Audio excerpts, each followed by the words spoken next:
Olá, bem-vinda, bem-vindo. Eu sou o Padre Mauro Negro, da Congregação dos Oblatos de São José, falando aqui do Centro de Espiritualidade Josefina, em Apucarana, e esse é o programa Querigma e Catequese, Liturgia Dominical, Leituras e Contextos. O tempo comum tem vários domingos. A primeira parte do tempo comum está antes da Quaresma, do tempo da Páscoa. A segunda parte vem depois do domingo de Pentecostes, da festa da Santíssima Trindade, a segunda parte. Então o tempo comum é dividido em duas partes. E ao longo do ano litúrgico, muitas solenidades do Senhor, de Jesus, podem cair no domingo. Também alguns santos, quando são bastante significativos para o povo cristão, quando tem a sua festa, o seu dia caindo em domingo, então merecem um relativo destaque. No caso, a apresentação do Senhor, neste domingo, toma o lugar do quarto domingo do tempo comum. Então, em vez de nós vermos a liturgia do quarto domingo do tempo comum, nós iremos agora analisar a liturgia da apresentação do Senhor. A primeira leitura é do profeta Malaquias. Diz assim: Assim diz o Senhor: Eis que envio o meu anjo, e ele há de preparar o caminho para mim. Logo chegará ao seu templo dominador. Logo que tentais encontrar, e o anjo da aliança que desejais, ei-lo que vem, diz o Senhor dos Exércitos. E quem poderá fazer-lhe frente no dia de sua chegada? E quem poderá resistir-lhe quando ele aparecer? Ele é como o fogo da forja e como a barrela dos lavadeiros. E estará a postos, como para fazer derreter e purificar a prata. Assim ele purificará os filhos de Levi, e os refinará como ouro e como prata. E eles poderão assim fazer oferendas justas ao Senhor. Será então aceitável ao Senhor a oblação de Judá e de Jerusalém, como nos primeiros tempos, nos anos antigos. Esse é um trecho do difícil livro do profeta Malaquias, um livro difícil de ser traduzido do hebraico para as línguas modernas e que também, mesmo traduzido, ele é difícil de ser lido e compreendido pela densidade do seu linguajar. Mas o que ele anuncia, o profeta aqui anuncia no Reino do Sul, no Reino de Judá, é um personagem importante que é apresentado e sobre o qual recai as esperanças do povo da aliança. É esta a ideia fundamental deste texto que nós acabamos de ouvir. Este texto desdobra-se na palavra do Salmo 24 ou 23. São 4 estrofes pequenas e um refrão, muito de acordo com a liturgia que nós hoje celebramos. O refrão diz assim: O Rei da Glória é o Senhor onipotente. O Rei da Glória é o Senhor onipotente. Ó portas, levantai vossos frontões, elevai-vos bem mais alto, antigas portas, a fim de que o Rei da Glória possa entrar. Dizei-nos, quem é este Rei da Glória? É o Senhor, o valoroso, o onipotente, o Senhor, o poderoso nas batalhas. Ó portas, levantai vossos frontões, elevai-vos bem mais alto, antigas portas, a fim de que o Rei da Glória possa entrar. Dizei-nos, quem é este Rei da Glória? O Rei da Glória é o Senhor onipotente, o Rei da Glória é o Senhor Deus do universo. Este salmo, que faz eco à leitura do profeta Malaquias, valoriza a presença do rei e exorta que as portas sejam abertas para este rei. Hoje nós celebramos a apresentação de Jesus no templo. Um ato de extrema simplicidade histórica, provavelmente, mas de grande significado teológico, soteriológico, melhor dizendo, essa palavra soteriológico vem de soteriologia, tem a ver com a salvação. Então este é um ato ligado à salvação que acontece na pessoa de Jesus. Vamos dar uma olhada no Evangelho.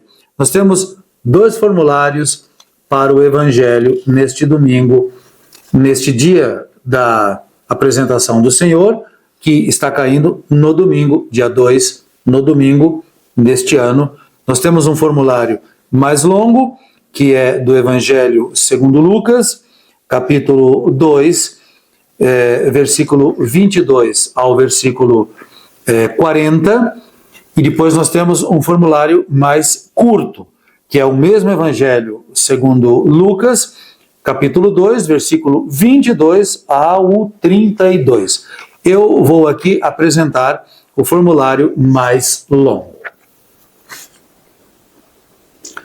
Quando se completaram os dias para a purificação da mãe e do filho, conforme a lei de Moisés, Maria e José levaram Jesus a Jerusalém, a fim de apresentá-lo ao Senhor. Conforme está escrito na lei do Senhor, todo primogênito do sexo masculino deve ser consagrado ao Senhor. Foram também oferecer o sacrifício, um par de rolas ou 2 pombinhos, como está ordenado na lei do Senhor. Em Jerusalém havia um homem chamado Simeão, o qual era justo e piedoso e esperava a consolação do povo de Israel. O Espírito Santo estava com ele e lhe havia anunciado que não morreria antes de ver o Messias que vem do Senhor. Movido pelo Espírito, Simeão veio ao templo. Quando os pais trouxeram o menino Jesus para cumprir o que a lei ordenava, Simeão tomou o menino nos braços e bendisse a Deus. Agora, Senhor, conforme a tua promessa, podes deixar teu servo partir em paz, porque meus olhos viram a tua salvação que preparaste diante de todos os povos, luz para iluminar as nações e glória do teu povo, Israel. O pai e a mãe de Jesus estavam admirados com o que diziam a respeito dele. Simeão os abençoou e disse a Maria, a mãe de Jesus: este menino vai ser causa tanto de queda como de reerguimento para muitos em Israel. Ele será um sinal de contradição. Assim serão revelados os pensamentos de muitos corações. Quanto a ti, uma espada te traspassará a alma. Havia também uma profetisa chamada Ana, filha de Fanuel, da tribo de Assé. Era de idade muito avançada. Quando jovem, tinha sido casada e vivera 7 anos com o marido. Depois ficara viúva e agora já estava com 84 anos. Não saía do templo dia e noite servindo a Deus, com jejuns e orações. Ana chegou neste momento e pôs-se a louvar a Deus e a falar do menino a todos os que esperavam a libertação de Jerusalém. Depois de cumprirem tudo, conforme a lei do Senhor, voltaram à Galiléia, para Nazaré, sua cidade. O menino crescia e tornava-se forte, cheio de sabedoria, e a graça de Deus estava com ele. Esse longo evangelho, um trecho longo de Lucas, apresenta esse momento tão significativo da apresentação de Jesus no templo. Ocorre que a lei do Antigo Testamento exigia que o primeiro filho, o primogênito, devia ser resgatado. A ideia é que ele devia ser oferecido ao Senhor, mas oferecer significa eliminar, matar. E óbvio que isso não podia acontecer com uma pessoa. Então se resgatava a criança oferecendo um sacrifício. Era assim que faziam. Os mais bem de vida ofereciam um animal grande. Os mais simples e pobres ofereciam pássaros. É o que acontece aqui com José e com Maria. Eles vão oferecendo o sacrifício.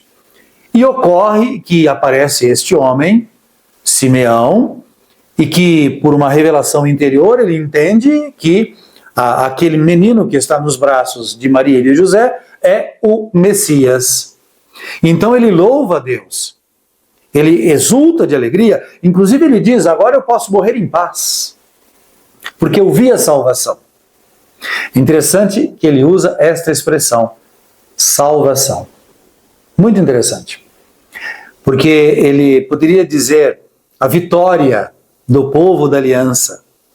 Ele poderia pensar num Messias poderoso, decidido, vitorioso, mas ele pensa num Messias que salva.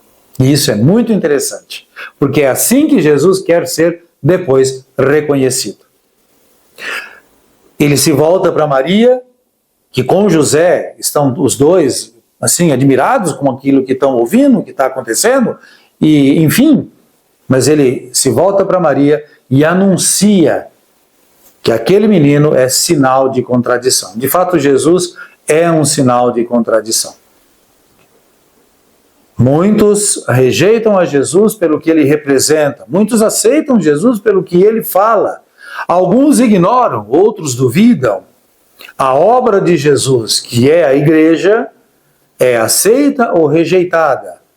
Ela é contraditória também, porque o tempo que nós vivemos, o tempo na história, é contraditório. Então Jesus é também um sinal de contradição, porque as expectativas, os pensamentos, os sentimentos de muitos em Jesus se tornam reais. E Simeão anuncia uma espada de dor que traspassará Maria. Certamente, ele já está pré-anunciando a morte violenta de Jesus. Em seguida vem essa idosa de 84 anos, né? Não se ofendam aqueles que têm 84 anos. Na época parece que esta era uma idade extremamente avançada. E ela também louva e agradece e valoriza a presença daquele casal com aquela criança. A apresentação de Jesus é um momento importante, porque marca a entrada de Jesus na história da salvação conforme as leis judaicas. E isso no Evangelho segundo Lucas. Vocês se recordam que, tenho certeza que já ouviram falar disso, o Evangelho de Lucas foi escrito para não-judeus. E curiosamente, no primeiro e no segundo capítulo de Lucas, aparecem muitas práticas judaicas. Por que elas lá aparecem? Para que o leitor não-judeu entenda o ambiente em que Jesus nasceu, viveu e deu o seu testemunho do Evangelho. A apresentação de Jesus explica a sua posição na história e na sociedade da sua época. É importante que nós entendamos que a apresentação de Jesus determina a eleição que ele tem da parte de Deus como o escolhido. É nele que a salvação vai acontecer. Além disso, no dia da apresentação do Senhor, a igreja também valoriza a vida religiosa, pois a vida religiosa é um modo de se apresentar a Deus, de viver a Deus, de fazer a história com a exclusividade de Deus e não de outros afetos e projetos e situações e por aí vai. Então, uma saudação a todas as religiosas e religiosos, sejam de vida ativa, sejam de vida contemplativa, que no dia de hoje devem renovar a sua consagração a Deus nosso Senhor, a sua apresentação pessoal, não como pessoas perfeitas, mas como pessoas possíveis que buscam viver a sua vocação de maneira autêntica. Bem, voltamos um pouquinho e ouçamos a segunda leitura, que é da carta aos Hebreus, capítulo 2, versículo 14 a 18. E diz assim: Irmãos, visto que os filhos têm em comum a carne e o sangue, também Jesus participou da mesma condição, para assim destruir com a sua morte aquele que tinha o poder da morte, isto é, o diabo, e libertar os que, por medo da morte, estavam a vida toda sujeitos à escravidão. Pois, afinal, não veio ocupar-se com anjos, mas com a descendência de Abraão. Por isso devia fazer-se em tudo semelhante aos irmãos, para tornar-se um sumo sacerdote misericordioso e digno da confiança nas coisas referentes a Deus, a fim de expiar os pecados do povo.